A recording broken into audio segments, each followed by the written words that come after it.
Meantime, concerns over flock cameras are front and center in our Grand Rapids neighborhood. Some say they're worried about privacy and government surveillance. Others who approve of the cameras say they can help solve crimes. Our team coverage on the issue begins with neighborhood reporter Matt Witkos. I'm Matt Witkos, your Grand Rapids reporter. The concerns of the use of flock cameras in my neighborhood are mounting. The City of Grand Rapids Police Department, recognizing that scrutiny, they took a moment on Tuesday to highlight the usage and the safeguards in place to prevent abuse. Technology is scary, especially when it's new. Grand Rapids Police Chief Joe Trigg welcoming questions on how his department uses flock cameras, automated license plate readers created by Flock Safety based in Atlanta. Right, that there was a lot of concern, and rightfully so. I like my privacy as well. I just don't want the government, coming in no reason and watching anything and everything I do either. So Trigg says they use the cameras as a tool for two reasons only: to find people who are missing and to solve crimes. Deputy Chief Mike Maycroft says in one case, a flock camera placed near an existing surveillance camera allowed them to catch the criminal much faster than if they only had the surveillance camera. Maycroft says a man allegedly fired a gun into an absentee ballot box and they were able to capture the first character on his license plate.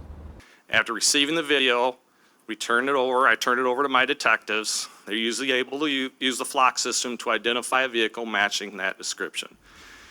They determined the same individual had been arrested 3 days later after leaving the same library for drunk driving and had this firearm. The surveillance system under a watchful eye of so many here in GR. GRPD says they conduct an audit every month to make sure officers are not abusing this tool. Unless saved, the system has a 30-day data retention window.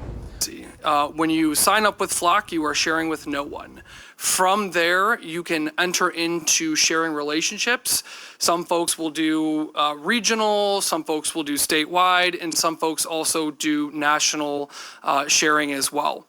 Flock has a contract with around 6,000 agencies across the country. They say there are 150 here in the state. Grand Rapids Police started a 2-year program to use 31 cameras at a cost of $165,000. How did GRPD have input, or did it have input on where they put the cameras? Some of it has to do with traffic flow, right? When you're trying to look for plates, or you use the technology, what are some busy intersections? What paths are people going to take, or that most traffic is taking? But I'm not entirely, because I also wasn't part of that discussion. The chief says despite his department having 0 violations on the usage, he doesn't plan on adding any more in the future.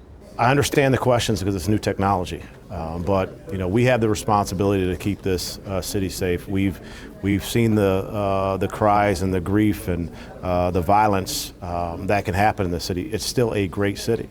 Despite this discussion, there are still concerns here in the city when it comes to the use of flock cameras. Our Kent County reporter Sam Lancher picks up those concerns right now.